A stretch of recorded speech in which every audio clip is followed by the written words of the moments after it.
Ashamaa jaalatamtootaa fi dhaggeeffattoota maatiiwwan miidiyaa Kiilolee qophii guyyaa har'aan odeeffannoowwan gaggabaaboo wayitaawaa ta'an qabannee jirra. Turtiin keessan hamma dhuma qophiitti nu waliin haa ta'u.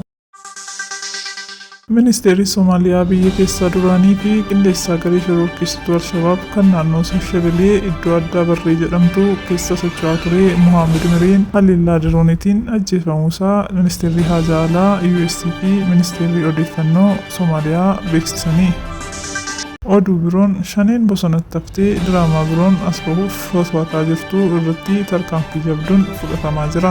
Godinaalee Oromiyaa bakkeewwan garaagaraatti tarkaanfii laalessaa fudhatamaa jiruun daraan waan itti cimeef diraamaa waraanni bilisummaa Oromoo karaa nagaa filatee galee nutti bobbaafame jechuun shaneen olola waswaataa jiraachuu odeeffannee jirra. Yeroo ammaan tanaa waraanni bilisummaa Oromoo daandii nagaa filachuun galee leenjii haaromsaa fudhachuu irratti argama. Haa ta'u malee bosona jirru beekuu asitti nu fixu jechuun yaaddoo fi sodaa cimaa keessaa seenuu ishee oduun miliqxee keessoo baatee nu qaqqabdeetti.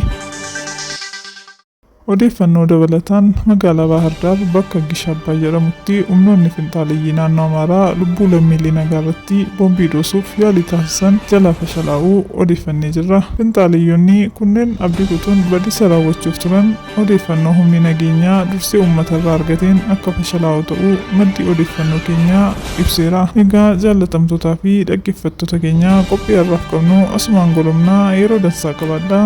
Galatooma. Thank you.